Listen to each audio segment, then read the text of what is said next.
Depuis quelques semaines, on constate une remontée de votre part dans les sondages. Vous êtes à 12% sur le dernier sondage IFOP notamment. Cette remontée, elle se passe au détriment d'Alain Juppé ? Il n'y a pas du tout de remontée dans les sondages parce que les sondages valent rien. Donc je vous le dis depuis le début, ça fait des mois que je le répète, mais personne ne veut m'écouter. Les sondages sont très intéressants, ils sont d'un électorat que personne ne connaît.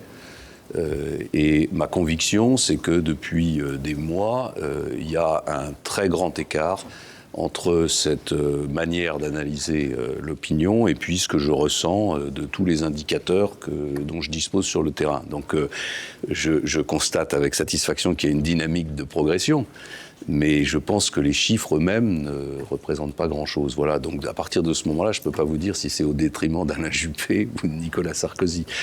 Ce que je crois, c'est que le match de la primaire se jouera de façon très serrée entre Nicolas Sarkozy, Alain Juppé et moi. Votre difficulté dans cette campagne, quelque part un petit peu comme Nicolas Sarkozy, c'est que vous étiez Premier ministre il y a encore 5 ans. Comment est-ce que vous pouvez revenir 5 ans plus tard en expliquant que vous pouvez changer les choses alors que vous avez déjà eu les clés du pays que par le passé ? D'abord, il faut dire que dans la démocratie, les choses fonctionnent avec des contrats. C'est-à-dire qu'il y a des élections, il y a des programmes, et on met en œuvre ces programmes. En 2007, on a été élu avec Nicolas Sarkozy sur un programme qu'on a mis en œuvre. À quelques exceptions près, on l'a mis en œuvre. Et moi, je viens aujourd'hui avec un nouveau projet. Et c'est à partir de ce projet-là que je veux que les Français me soutiennent. Mais je voudrais ajouter quelque chose qui va être plus politicien. Il n'y a pas un seul candidat dans cette primaire qui n'a pas gouverné. Pas un seul. Oui, allez, ok, Monsieur Poisson, d'accord. Il n'y en a pas un seul. Donc l'argument vaut pour tous les autres candidats. Il vaut aussi bien pour Alain Juppé. Je rappelle qu'Alain Juppé, s'il n'avait pas été battu aux élections législatives, il aurait été au gouvernement pendant 5 ans. Il vaut pour, évidemment, Bruno Le Maire, dont j'ai appris lors de ce débat qu'il avait voulu être Premier ministre, que je ne savais pas. Et il vaut pour Jean-François Copé, qui a soutenu sans aucune hésitation toutes les décisions prises par le gouvernement, qui les a même fait voter, puisqu'il était le président du groupe à l'Assemblée. Voilà, donc cet argument n'est pas un argument opérationnel. Entre, disons, le mois d'avril et début septembre, vous avez été très offensif sur vos concurrents, en particulier sur Nicolas Sarkozy. On a tous encore en tête, lors de votre rentrée politique à Sablé-sur-Sable, votre qui imagine le général de Gaulle mise en examen, qui était quand même une phrase assez forte. Depuis quelques semaines, vous n'êtes plus trop sur cette... avec le recul, cette stratégie qui vous avait un petit peu mis comme un bad boy de la politique, vous la regrettez ? Pas du tout, et j'ai d'ailleurs pas du tout changé de discours, simplement je ne vais pas répéter sans arrêt la même chose. Je considère que pour redresser le pays, pour le diriger, il faut des hommes et des femmes irréprochables. Bon. J'ai fait, après la défaite des élections présidentielles de 2012, j'ai fait un tour de France pendant près de 3 ans. J'ai entendu sans arrêt les Français me dire « Nous, quand on passe devant les radars, on paye. Vous, on a l'impression là-haut que ça ne vous concerne jamais. » C'est une question fondamentale. Et ce qui me choque, c'est pas que j'ai pu prononcer cette phrase. Ce qui me choque, c'est qu'on puisse s'en étonner. C'est qu'on puisse venir m'expliquer aujourd'hui, quand même, bad boy de la politique, parce que j'ai osé dire qu'il fallait être irréprochable pour gouverner le pays. Ça montre qu'il y a un problème de référence morale dans notre pays. Il y a un problème de valeur, de référence, et donc je regrette absolument pas ce que j'ai dit, et je continuerai à le dire. D'accord. Ceci dit, jeudi, pendant le débat, la plupart des compétiteurs étaient dans une logique très, très agressive vis-à-vis de Nicolas Sarkozy. Pas vous. Ça vous démangeait jeudi soir ? Non, pas du tout, ça sert à rien. D'abord, c'est complètement, de mon point de vue, contre-productif de mettre Nicolas Sarkozy au cœur du débat de la primaire. Ce qu'on veut, c'est que chaque candidat puisse exposer ses projets et que les Français puissent choisir. Et deuxièmement, il y a un temps pour tout. J'ai dit ce que j'avais à dire sur la question de l'honnêteté. D'ailleurs, je le répète à chaque fois que j'en ai l'occasion. Je pense c'est un critère très important dans le choix des candidats. Mais en même temps, les débats, ils sont là pour présenter aux Français notre projet, notre programme. Les Français, ce qui les concerne d'abord, c'est leur pouvoir d'achat, c'est leur emploi, c'est leur sécurité. Et le débat politique tel qu'il est ressorti de cette émission de jeudi était quand même, au fond, un débat très politicien, quoi, très centré sur des sujets, j'allais dire presque anecdotiques, en tout cas pas centraux pour les Français. On vous a entendu aussi assez offensif sur Alain Juppé en ce moment. Ce week-end, vous parliez d'une immense déception s'il était élu. Pourquoi est-ce que vous êtes aussi dur avec Alain Juppé en ce moment? C'est parce que vous avez un potentiel d'électeur que vous pouvez gagner auprès de lui? Ce que j'ai dit, c'est que si Alain Juppé est élu, il appliquera en principe le programme pour lequel il se présente, et je dis que ce programme aboutira à une immense déception.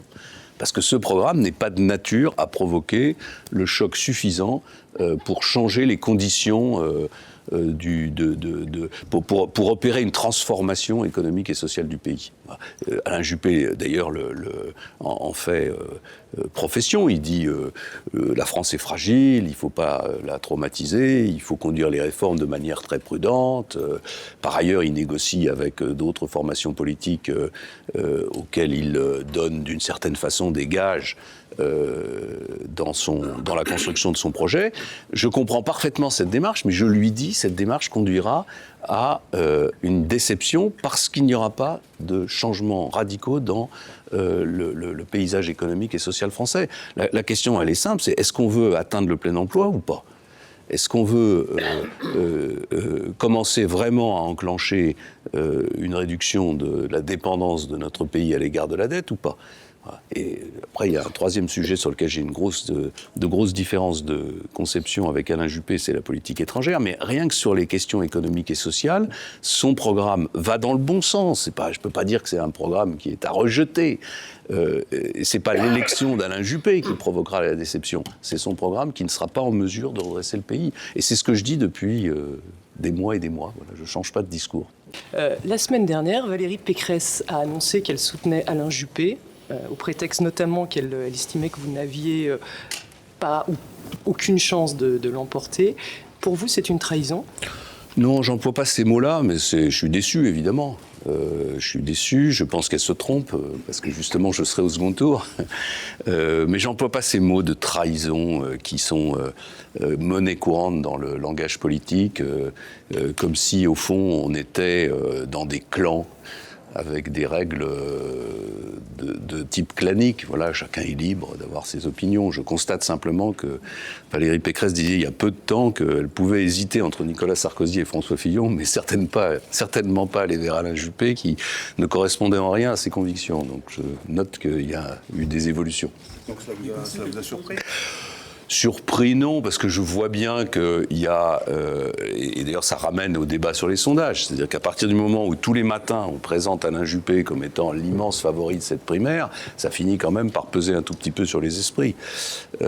Et ça peut donner le sentiment à certains électeurs que c'est pas la peine de se fatiguer puisque le scrutin est déjà joué, et ça peut entraîner quelques responsables politiques qui sont très inquiets de leur propre avenir personnel d'aller vers celui qui est en tête des sondages. Mais c'est il y aura une promesse à la clé, Matignon par exemple, entre Juppé et Pécresse. Je ne sais pas.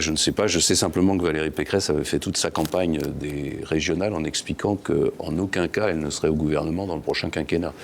On vient d'apprendre qu'il y a quelques années, pendant la campagne de Paris, Bernard Squarcini a téléphoné à Nathalie Kosciusko-Morizet pour lui demander, ça je cite, de vous tuer.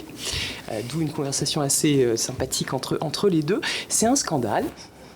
Ça doit être la façon de faire de la politique de manière nouvelle, si j'ai bien compris le programme de Nathalie Kosciusko-Morizet. Voilà. Mais je ne sais pas si tout ça est vrai, donc je préfère ne pas m'en préoccuper. Rachida Dati, dimanche, a demandé à ce que Nathalie Kosciusko-Morizet sorte de la primaire à cause de cette initiative. Vous êtes sur la même longueur d'onde qu'elle ? Je ne demande à personne de sortir de la primaire. Il y a une confrontation démocratique et elle doit se régler par le vote des électeurs et pas sur le tapis vert. Ceci étant, toutes ces affaires, toutes ces rumeurs, toutes ces confidences éclairent quand même d'un jour extrêmement désagréable une certaine façon de faire de la politique. Voilà. Et moi, j'ai toujours voulu me tenir à l'écart de ça. Vous n'avez jamais vu mon nom cité dans aucune affaire, jamais. C'est pas totalement un hasard. C'est aussi une question d'état d'esprit, de volonté, de valeurs et de choix personnels. Nicolas Sarkozy, depuis quelques semaines, cogne comme un sourd sur François Bayrou. Est-ce qu'il a raison de faire ça ? Enfin, j'ai déjà dit ce que j'avais à en dire, c'est-à-dire que l'enjeu de cette primaire, c'est le choix du président de la République. Donc c'est le choix d'un projet pour les Français. Passer son temps à débattre autour du sort du maire de Pau, je trouve que c'est quand même terriblement réducteur. Et c'est une des raisons pour lesquelles beaucoup de Français se détournent de la politique. On a l'impression que c'est que des questions de personnes, de matchs, d'alliances, de négociations. C'est la 4e République. Voilà. Donc moi, je suis loin de tout ça. François Bayrou, c'est un homme politique que je connais et que je respecte. Ceci étant, il n'influence pas mon projet. Et d'ailleurs, personne n'influencera mon projet, puisque moi, ce que je veux, c'est... Je considère que la France est dans une situation très difficile, que pour la redresser, il faut un projet très radical, donc qui ne peut pas faire l'objet de négociations et d'amendements. Il faut que les Français l'adoptent, ou ne l'adoptent pas, mais s'ils l'adoptent, il n'y aura pas de négociation avec qui que ce soit, et certainement pas avec François Bayrou. Imaginons l'hypothèse, vous n'êtes pas qualifié pour le second tour de la primaire, imaginons cette hypothèse. Qu'est-ce qui se passe pour vous? Vous ralliez qui? Alain Juppé, Nicolas Sarkozy? Moi, je ne suis pas là pour faire des hypothèses. Donc, moi, je serai au second tour de l'élection et vous ne tirerez aucune autre réponse de ma part. Donc vous pouvez toujours vous fatiguer, ça ne marchera pas. Mais alors justement, et si on regarde encore plus loin, je continue dans la science-fiction, imaginons que vous ne gagnez pas cette primaire. Qu'est-ce que vous faites? Vous continuez la vie politique, vous arrêtez, sachant que vous aurez 67 ans en 2022, soit 4 ans de moins qu'Alain Juppé aujourd'hui. Donc, Bon, c'est pareil, j'ai pas plus de raison de répondre à cette question qu'à la première. La seule chose que je veux dire et que j'ai dit à plusieurs reprises et qui parfois n'est pas comprise, c'est que je suis pas... j'ai un objectif, c'est de proposer un projet de redressement national. Si je suis en mesure d'effectuer ce redressement national, je suis utile. Si je ne suis pas en mesure d'effectuer ce redressement national, je ne suis pas utile. Je veux dire, mon objectif, ce n'est pas de durer. Mon objectif, c'est de gagner cette élection parce que je pense aujourd'hui, dans la situation politique d'aujourd'hui, je pense que les 2 autres candidats qui sont en mesure de gagner cette élection n'ont pas un projet qui soit de nature à redresser le pays. Donc je propose le mien. Mais je n'ai pas d'autre objectif, je ne fais pas de plan de carrière, je ne fais pas du billard à 3 bandes, je ne suis pas en train d'essayer de jouer à travers la primaire je ne sais quel avenir personnel dans la politique.